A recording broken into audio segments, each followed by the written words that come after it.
अस्सलाम वालेकुम dear friends, उम्मीद है आप सब खैरियत से होंगे। हमारा आज का जो टॉपिक है वो है कानून शहादत ऑर्डर। आज के इस लेक्चर के अंदर हम इसका जो है बेसिक कॉन्सेप्ट क्लियर करेंगे, ठीक है। साथ ही साथ इसके 2 से 3 आर्टिकल्स क्लियर करेंगे इन डिटेल। जिस तरीके से आपको पता है कि हम अब जो है जिस सेशन में चल रहे हैं, तो आज उसकी फर्स्ट क्लास है, जिसके अंदर हमने क्या करना है, हमने बैरक्स को अच्छे तरीके से पढ़ना सीखना है। बुक सामने है, आपने बुक्स उठा लेनी है, बुक को सामने रखना है। जिस तरीके से मैं पढ़ता जाऊँगा उस तरीके से आप भी उसको देखते जाएंगे किस तरीके से बैरक को पढ़ा जाता है। इसके जो बेसिक वर्ड्स थे, इसका लेक्चर ऑलरेडी रिकॉर्डेड है, वो भी ग्रुप के अंदर शेयर कर दूंगा कि लॉ गेट के लिए, यानी कि जो आपके बैरक्स हैं, उन बैरक्स को जो पढ़ने के लिए जो एक स्टूडेंट को मुश्किलात आती हैं, वो मुश्किलात किस तरीके से हल होंगी, उन वर्ड्स के लिए मैंने अलग से लेक्चर रिकॉर्ड किया, वो आपके साथ शेयर कर दिया जाएगा। अब आते हैं हम किसकी तरफ, कानून शहादत ऑर्डर की तरफ। अब जो हमारे पास कानून शहादत ऑर्डर है, इसका करक्स क्या है? इसका अगर हम करक्स निकालें कि इसके अंदर जो जो इंपॉर्टेंट आर्टिकल्स डिस्कस किए गए हैं, उन आर्टिकल्स को सबसे पहले मैं लिखूंगा वन लाइनर के अंदर। आपको वो आर्टिकल्स बताऊंगा कि ये चैप्टर किसके साथ डील करता है, ये आर्टिकल किसके साथ डील करता है। फिर उसके बाद क्या करेंगे, उसके बाद इसके जो बेसिक कॉन्सेप्ट्स, बेसिक जो इसका जो इंट्रोडक्टरी पार्ट है वो क्लियर करेंगे। कल से इंशाल्लाह हम क्या करेंगे, हम आर्टिकल 3 से स्टार्ट करेंगे। अब सबसे पहले अगर हम बात करें कानून शहादत ऑर्डर, ये कानून शहादत ऑर्डर आया 1984 में। ये रिपील किससे होता है? रिपील होता है इंडियन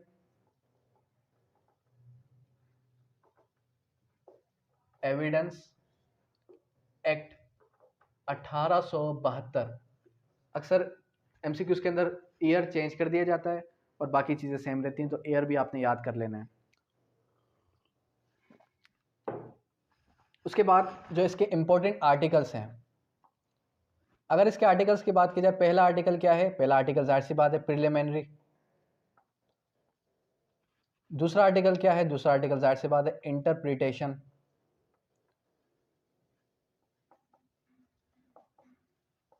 इंटरप्रिटेशन।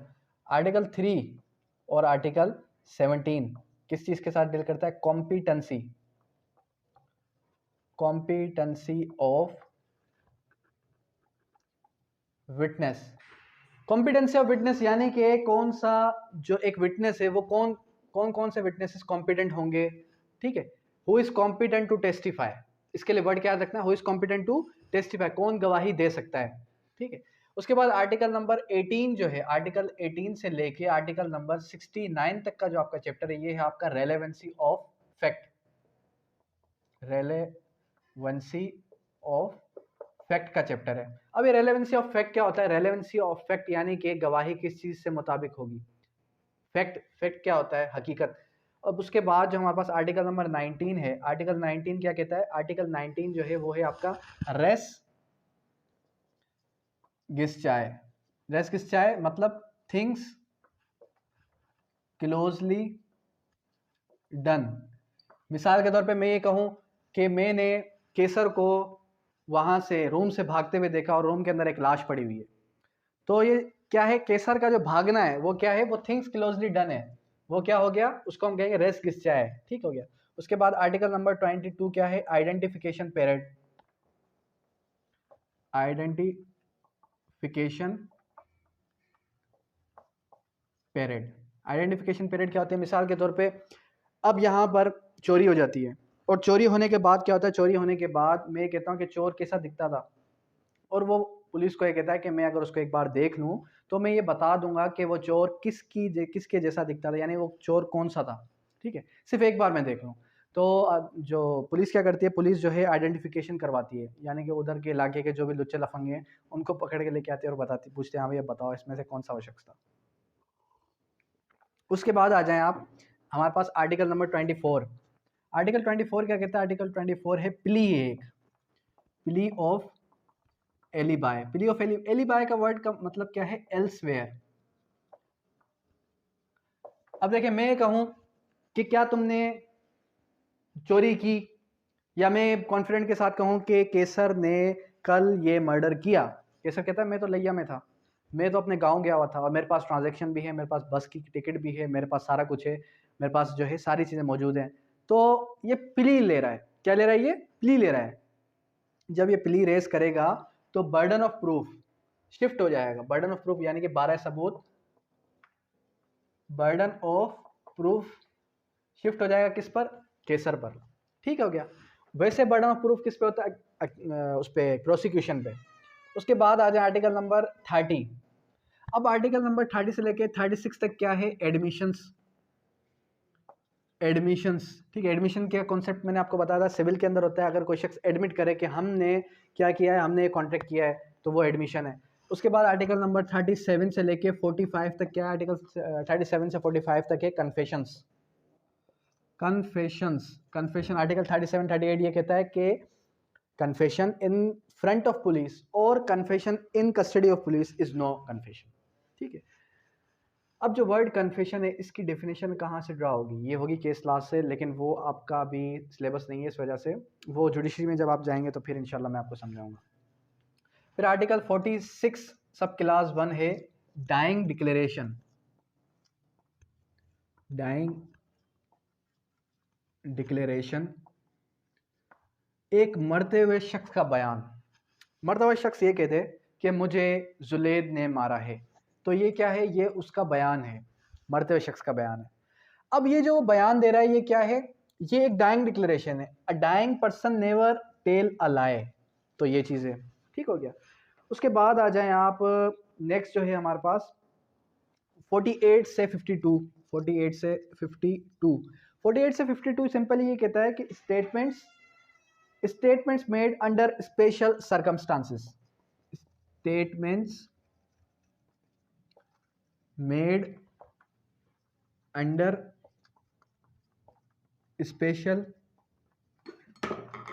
सर्कमस्टांसेस, कि वो स्टेटमेंट्स जो कि स्पेशल सर्कमस्टांसेस में दी जाएं। ठीक है।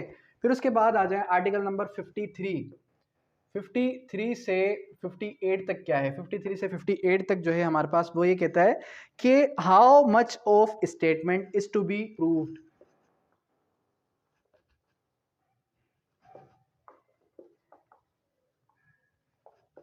Statement is to be proved, कि स्टेटमेंट का कितना हिस्सा साबित करने की जरूरत है।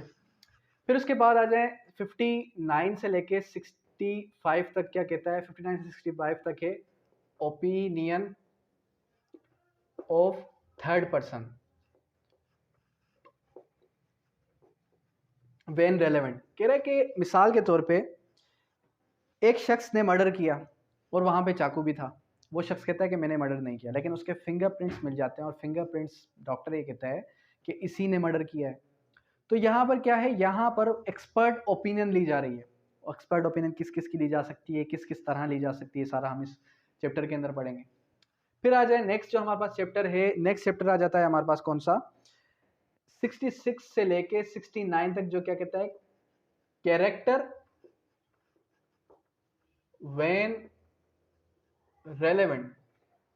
सिविल के अंदर कैरेक्टर रेलेवेंट है या नहीं है, क्रिमिनल के अंदर कैरेक्टर रेलेवेंट है या नहीं है, ये सारा हम किसके अंदर, इस चैप्टर के अंदर पढ़ेंगे। फिर आ जाए आप किसके अंदर? 70 और 71। 70 और 71 क्या कहता है? जो हमारे पास आर्टिकल 70 और 71 है, ये कहता है ओरल एविडेंस की बात करता है, जिसके अंदर 70 ओरल एविडेंस की बात करेगा। 71 ये कहता है कि हेयर से एविडेंस क्या होता है? सुनी सुनाई बात। Oral evidence must be direct. फिर आ जाते हैं हम 73, 74, 85 और 86। 73 74 ने ये बात की कि primary evidence, secondary evidence, public document, private document क्या होता है। ठीक है। और उसके बाद आ जाए 90 से लेके 101 तक क्या है? प्रिजम्पशंस।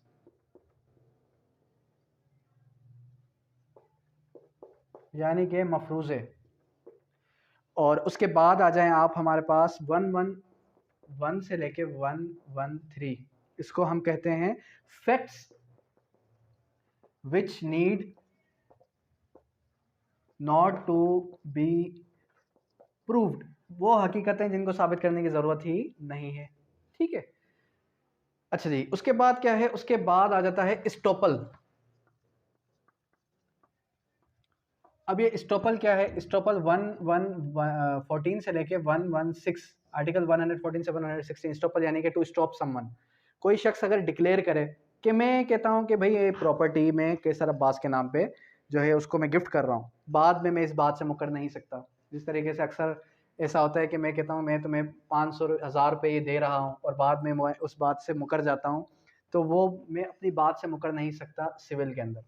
ठीक है, उसके बाद क्या है, उसके बाद आ जाएं आप, नेक्स्ट जो हमारे पास चैप्टर है इसका, नेक्स्ट चैप्टर है बर्डन ऑफ प्रूफ। आर्टिकल 117 से लेके 119 तक क्या है, बर्डन ऑफ प्रूफ, 12 सबूत कि कौन साबित करेगा। प्रोसिक्यूशन डिपार्टमेंट साबित करती है कि इसने ये जुर्म किया है। फिर उसके बाद आ जाए examination of witness, examination of witness. ठीक है, अब एग्जामिनेशन ऑफ विटनेस जो है आर्टिकल 130 से ऑनवर्ड चलेगा। आर्टिकल 130 से ऑनवर्ड क्या है, एग्जामिनेशन ऑफ विटनेस, गवाही किस तरीके से होगी। और जो 128 है ये भी बहुत इंपॉर्टेंट है। 128 क्या कहता है, 128 ये कहता है लिजिटिमेसी, लिजिटिमेसी ऑफ चाइल्ड, के एक बच्चा कब लेजिटिमेट होगा कब लेजिटिमेट नहीं होगा। ठीक है, ये भी इन डिटेल हम इसको डिस्कस करेंगे इंशाल्लाह। अच्छा जी, उसके बाद क्या है, उसके बाद एग्जामिनेशन ऑफ विटनेस के अंदर क्या होगा कि गवाही किस तरीके से उससे ली जाएगी। पहले होगा एग्जामिनेशन इन चीफ, फिर होगा क्रॉस एग्जामिनेशन, फिर होगा री एग्जामिनेशन, फिर होगा लीडिंग क्वेश्चंस, ये सारा हम इसके अंदर पढ़ेंगे। फिर आर्टिकल नंबर जो हमारे पास 150 है, question by party to his own witness. क्या एक जो हमारे पास पार्टी है, एक जो वकील है, वो अपनी पार्टी से सवाल कर सकता है नहीं कर सकता, अपनी विटनेस से सवाल कर सकता है नहीं कर सकता। अच्छा जी, उसके बाद 151 क्या है, इम्पीचमेंट क्रेडिट ऑफ विटनेस। 151 भी इंपॉर्टेंट है, 155 भी इंपॉर्टेंट है। ठीक है, 164 भी इंपॉर्टेंट है, 166 भी। 164 क्या कहता है, 164 है मॉडर्न डिवाइसेस। 155 क्या है, रिफ्रेशमेंट, रिफ्रेशमेंट ऑफ मेमोरी। और 151 क्या है, 151 है impeachment, impeachment credit of witness. ठीक है, और 166 जो है वो है रिपीलिंग क्लास। ये एक बोर्ड के अंदर मैंने आपको सिर्फ और सिर्फ पूरा का पूरा कानूनी शहादत ऑर्डर का करक्स बता दिया कि कानूनी शहादत ऑर्डर का बेसिक जो हमारे पास जो इंपॉर्टेंट आर्टिकल्स हैं वो सारे के सारे ये एक बोर्ड के अंदर आ गए। ठीक है, अब यहाँ तक अगर आप इसकी पिक्चर लेना चाहें तो बेशक पिक्चर ले लें। ठीक है, अब दूसरी बात ये कि जो हमारे पास कानूनी शहादत ऑर्डर है, कानूनी शहादत ऑर्डर है जो हमारे पास, इसके अंदर कौन कौन से आर्टिकल्स हमारे पास हैं जिनको हम डेली बेसिस पे गो थ्रू करेंगे। अब देखें, कानूनी शहादत ऑर्डर के अंदर आज जो है हमने सिर्फ क्या करना है, आज हमने सिर्फ और सिर्फ इसके जो कितने सेक्शन, 2 सेक्शंस हमने क्लियर करना है। अब इन 2 सेक्शंस के अंदर क्या क्या है, इन 2 सेक्शंस के अंदर हमारे पास आ जाता है, एक तो आ जाता है इंट्रोडक्टरी सेक्शन, फिर दूसरा आ जाता है आपका इंटरप्रिटेशन। अब सबसे पहले जो इंट्रोडक्शन है, इंट्रोडक्शन के अंदर date of enactment, date of enforcement आपको याद होनी चाहिए। जो डेट ऑफ इनेक्टमेंट है, अब इसकी date of enactment, date of enforcement वो याद कर लें। ठीक है, फिर उसके बाद इसका बेसिक पर्पस क्या था, ये रिपील किससे हुआ किससे नहीं हुआ, ये याद कर लें। ठीक है, बाकी जो चीज़ें हैं वो भी मैं आपको अभी के अभी समझा देता हूँ। अच्छा जी, अब सबसे पहले इसकी डेट ऑफ इन्फोर्समेंट क्या है, 26 अक्टूबर, 26 अक्टूबर 1984। ठीक है, इस डेट को ये क्या हुआ, इसकी इन्फोर्समेंट हुई। फिर आ जाए सेक्शन नंबर 1 क्या है, प्रिलिमिनरी। और सेक्शन नंबर 2 जो आज हम डिस्कस करेंगे वो होगा इंटरप्रिटेशन, इंटरप्रिटेशन क्लास। अब आर्टिकल, अच्छा सॉरी सेक्शन मुझे निकल गया। इसके अंदर क्या है, इसके अंदर आर्टिकल्स हैं। आर्टिकल्स क्यों हैं, किस वजह से हैं, इसका कोई भी, इसकी कोई हिस्ट्री नहीं है कि आर्टिकल्स ही होंगे या सेक्शन से मिलकर आर्टिकल्स बने, बात गलत है।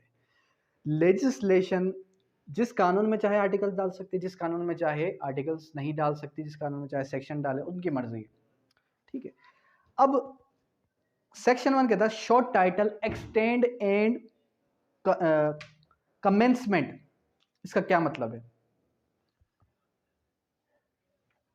एक होता है शॉर्ट टाइटल और एक होता है लॉन्ग टाइटल।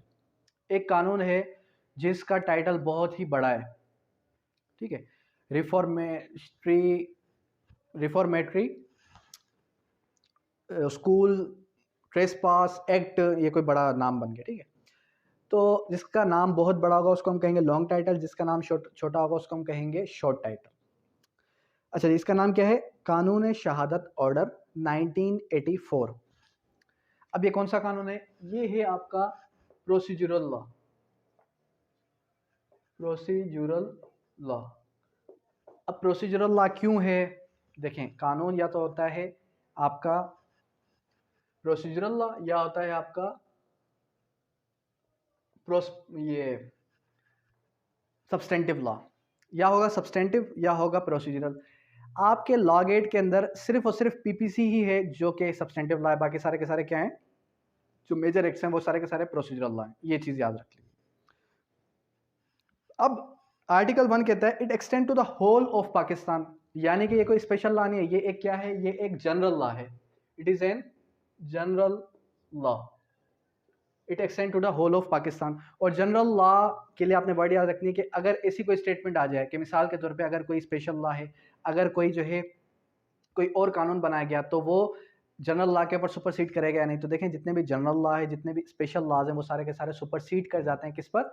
आपके जो भी आपके जनरल लॉज हैं उनके ऊपर सुपरसीड कर जाएंगे। कानून शहादत ऑर्डर क्या है? जनरल लॉ है।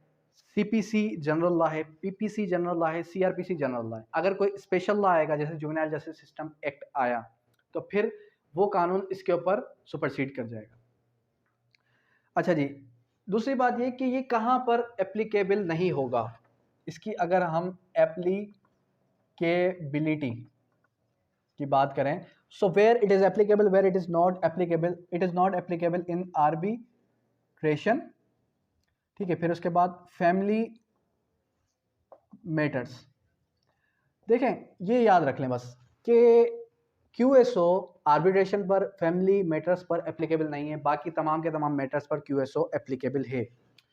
फिर उसके बाद इसने ये कहा कि हमारे पास जो ट्राइब्यूनल हैं या फिर जो आपके कोज़ाई जुडिशल, जितने भी आपके जुडिशल मामला हैं, उन पर सब पर कानून शहादत ऑर्डर एप्लीकेबल होता है, ठीक है। It shall come at once, यानी कि कानून एक बार ही वजूद में आया। अब सेक्शन नंबर 2। अच्छा, आप देखें, मैं आपको जिस कॉन्सेप्चुअल स्टडी की तरफ लेके जाना चाह रहा हूँ, पहले क्या था? पहले हमने सबसे पहले क्या किया कि सारे के सारे वो लेक्चर्स रिकॉर्ड किए क्यूएसओ के जो जिसके अंदर कॉन्सेप्ट्स आपके क्लियर हों, ठीक है। अब हम क्या करेंगे? अब हम बैरेक्ट को वर्ड बाय वर्ड पढ़ने की कोशिश करेंगे ताकि वर्ड्स आपके माइंड के अंदर याद हो जाएं। जब वर्ड्स आपके माइंड के अंदर याद हो जाएंगे तो फिर क्या होगा? फिर आपको लॉ गेट में 90 मार्क्स ऑब्टेन करने से कोई भी रोक नहीं सकता। लॉ को, बैरेक को जब हम पहली बार पढ़ते हैं यहाँ से गुजर जाता है, दूसरी बार पढ़ते हैं तो कुछ ना कुछ बैठ जाता है, तीसरी बार बात समझ में आने लगती है, चौथी बार समझ में आ ही जाती है। अब कोर्ट वर्ड क्या है? कोर्ट के कोर्ट की डेफिनेशन क्या है? अब देखिए, कह रहा है कि कोर्ट इंक्लूड्स जजेस and magistrate and all other persons in court. कह रहा है कि कोर्ट के अंदर जजेस हैं, मजिस्ट्रेट्स हैं और जितने भी अथोराइज पर्सन हैं जो कोर्ट के अंदर बैठे हैं वो सारे के सारे कोर्ट के अंदर आएंगे। फिर उसके बाद आ जाता है आपका डॉक्यूमेंट, कि डॉक्यूमेंट की डेफिनेशन क्या है। अब अगर हम डॉक्यूमेंट की डेफिनेशन ड्रा करें तो जिस तरीके से मैंने आपको एग्जाम्पल दी कि एक दरख्त है, उसके ऊपर कोई दिल बना हुआ है, या फिर एक दरख्त है उसके ऊपर एक जो है नाम लिखा है केसर अब्बास, ठीक है। अब केसर का नाम लिखा है एक दरख्त पे और नीचे कोई हार्ट टाइप कोई चीज़ बनी हुई है, तो ये दरख्त भी क्या है? ये दरख्त भी डॉक्यूमेंट ही है, ठीक हो गया। अच्छा जी, फिर उसके बाद आ जाएं आप, नेक्स्ट जो है हमारे पास क्या है, नेक्स्ट जो वर्ड आ जाता है कि इलस्ट्रेशन। अच्छा, अब इलस्ट्रेशन को भी हम समझते हैं कि इलस्ट्रेशन क्या है। इलस्ट्रेशन देखें होती है वजाहत। जब आपको बैरेक्ट के एक सेक्शन से कोई चीज़ समझ में नहीं आ रही होती, फिर आप क्या करते हैं, फिर आप जो है इलस्ट्रेशन की तरफ जाते हैं। ठीक है, अब इलस्ट्रेशन में ये लिखा है कि वर्ड प्रिंटेड, जो वर्ड प्रिंट हुआ है, वर्ड प्रिंटेड, लिथोग्राफ और फोटोग्राफ आर डॉक्यूमेंट। कोई लिथोग्राफ है, कोई फोटोग्राफ है, वो सारा का सारा क्या है, वो डॉक्यूमेंट है। मैप प्लान आर डॉक्यूमेंट, के जो मैप है, जो प्लान है, वो क्या है, वो भी एक डॉक्यूमेंट है। फिर कह रहा है कि आपकी जो इंस्पेक्शन मेंटल मेटल प्लेट, जो मेटल मैंने आपको ना मेटल की प्लेट है, उस पर अगर कोई चीज़ लिखी है वो भी डॉक्यूमेंट है। फिर उसके बाद जो स्टोन है, पत्थर है, पत्थर बहुत बड़ा पत्थर है, लेकिन उस पर कोई एक चीज़ लिखी है, तो वो भी डॉक्यूमेंट। अब उसको कोर्ट के अंदर प्रोड्यूस कैसे करेंगे, जाहिर सी बात है कोर्ट के अंदर तो ला नहीं सकते। फिर क्या करेंगे, फिर जो है उसकी पिक्चर ले ली जाएगी और कोर्ट के अंदर प्रेजेंट किया जाएगा। उसके बाद क्या है, उसके बाद जो है ऑल अदर थिंग्स, जितने भी हमारे कोई भी ऐसी चीज़, दीवार है, एक्सवाइजेड कोई भी चीज़ है जिसके अंदर कोई चीज़ लिखी है, वो आपका डॉक्यूमेंट है। अब इसकी डेफिनेशन आपको पीपीसी के अंदर भी मिल जाएगी। जो वर्ड डॉक्यूमेंट है, इसकी डेफिनेशन आपको क्यूएसओ के अंदर भी मिली, साथ ही साथ पीपीसी के अंदर भी मिल गई। ठीक हो गया। अब आ जाए आप नेक्स्ट डेफिनेशन की तरफ। एविडेंस क्या होता है? कह रहे हैं कि जो आपका एविडेंस है, ये होगा ओरल या होगा डॉक्यूमेंट्री। अब ओरल एविडेंस की अलग से डेफिनेशन दी और डॉक्यूमेंट्री एविडेंस की अलग से डेफिनेशन दी। कह रहा है कि जो ओरल एविडेंस है, अब कह रहा है कि ऑल स्टेटमेंट्स, क्या कह रहा है, all statements which the court permits, वो सारे के सारे स्टेटमेंट्स, इसके लिए वर्ड याद रख लें, statements, all statements which court permits, जिसको कोर्ट क्या करे, जिसको कोर्ट परमिट करे। ठीक है, और requires to be made before it, या फिर कोर्ट उसको रिक्वायर करे कि ये आप विटनेस के सामने लेके आओ। ठीक है, तो उसको हम क्या कहेंगे, in relation of matter of fact under inquiry. अब वर्ड्स में बार बार क्यों कह रहा हूं, relation of fact under inquiry. ठीक है, तो वो क्या कहेगा, उसको हम कहेंगे ओरल एविडेंस, उसको हम क्या कहेंगे, ओरल एविडेंस। अब आते हैं डॉक्यूमेंट्री एविडेंस की तरफ। अगर हम डॉक्यूमेंट्री एविडेंस की बात करें तो डॉक्यूमेंट्री एविडेंस को हम यूं कह सकते हैं, expression all documents produce before the inspection of the court. कह रहे कि कोई भी ऐसा डॉक्यूमेंट्स जो क्या है, जिसकी इंस्पेक्शन रहती है, इंस्पेक्शन ऑफ कोर्ट। मैं कह रहा हूँ कि जिस तरीके से अभी हम चल रहे हैं, जिस तरीके से अभी हम बैरक को पढ़ना हमने स्टार्ट किया है, इस तरीके से अगर हम लॉ गेट के पेपर तक पढ़ते रहें तो इंशाल्लाह मैं नहीं समझता कि आपके 90 से कम मार्क्स आएंगे। अच्छा जी, इंस्पेक्शन ऑफ कोर्ट, जो वर्ड जहां पर आ जाए तो वो क्या हो जाएगा, वो हो जाएगा आपका डॉक्यूमेंट्री एविडेंस। ठीक है, फिर उसके बाद फैक्ट के बारे में पूछा इसने कि ये जो आपका फैक्ट है, इसको अगर आप थोड़ा डिफाइन करें तो फैक्ट के बारे में उसने कुछ यूं कहा कि फैक्ट इंक्लूड्स, कि जो फैक्ट है, हकीकत है, इसके लिए उसने कहा कि प्रिसीव्ड बाय सेंसेस का वर्ड यूज किया, प्रिसीव्ड बाय सेंसेस। अब ये कह रहा है कि जो फैक्ट है, जो हकीकत है, anything state of thing, relation of thing capable of being perceived bye senses, यानी कि अगर कोई चीज सेंसेस के जरिए से महसूस की जा सके। वो शख्स नशे में था, रूम में आया और रूम के अंदर जो है शराब की बू फैल गई, तो ये एक हकीकत है, उसका रूम में आना, मेरा इस चीज़ को सूंघना। ठीक है, ये क्या है, फैक्ट, हकीकत है, इसको हम कहेंगे, इस तरीके से हम इसको एलोबरेट करें। उसके बाद any mental condition of any person और कॉन्शियस। अब एक शख्स पागल है, अब रूम में वो आता है, वो पागल हो जैसी हरकतें करता है, तो मैं कहूँगा जैसे ही वो रूम में आया उसने कोई ऐसा एक्ट किया जिसकी वजह से हमें महसूस हुआ, हमने ये चीज़ एब्जॉर्ब की कि वो पागल है। उसके बाद ऑटोमेटिक टेलिंग इंफॉर्मेशन के बारे में कह रहा है, ये इलेक्ट्रॉनिक ट्रांजैक्शन एक्ट के बारे में। और उसके बाद जो है सर्टिफिकेट, सर्टिफिकेट मतलब कोई भी ऐसी चीज़ जो सर्टिफाई करे किसी भी शख्स को। उसके बाद इलस्ट्रेशन, आ जाए दोबारा इलस्ट्रेशन की तरफ, that there is certain object arranged in the certain order in the certain place, कि एक जगह पे एक चीज़ को अरेंज किया गया है, तो वो क्या है, वो उसको हम फैक्ट कहते हैं। That the man had something, एक शख्स ने कोई चीज़ सुनी, ठीक है। उसके बाद कह रहा है that the man said certain words, एक शख्स ने कुछ वर्ड्स कहे, तो ये भी एक फैक्ट है। उसके बाद वन फैक्ट, एक है फैक्ट इन इशू और एक है रेलेवेंसी ऑफ फैक्ट। इसकी डेफिनेशन बहुत इंपॉर्टेंट है। क्या है? फैक्ट इन इशू, उसके बाद है रेलेवेंट फैक्ट। अब ये रेलेवेंट फैक्ट क्या होता है, फैक्ट इन इशू क्या होता है? देखें, सबसे पहले जो डेफिनेशन है वो कह रहा है one fact is said to be relevant to another, एक फैक्ट दूसरे रेलेवेंट के साथ रेलेवेंट कब होगा, उसके साथ मेल कब खाएगा, when the one is connected with the other, जब एक फैक्ट दूसरे के साथ कनेक्टेड हो। क्या हो? कनेक्टेड हो, ठीक है। In any of the ways refer to it provision of the order, relevancy of fact, उसको हम कहते हैं रेलेवेंसी ऑफ फैक्ट। जब एक फैक्ट दूसरे फैक्ट के साथ मेल खाएगा, जब एक बात दूसरे बात के साथ मिलती जुलती होगी, उसको हम क्या कहेंगे? रेलेवेंसी ऑफ फैक्ट या फिर relevant fact. Fact in issue, किसी का मर्डर हो गया, उसका मर्डर होना फैक्ट इन इशू है, ठीक है। किसी ने चोरी की, वो भी फैक्ट इन इशू है। किसी ने धमकी दी और अगले दिन उसकी मौत हो गई, ये भी फैक्ट इन इशू है।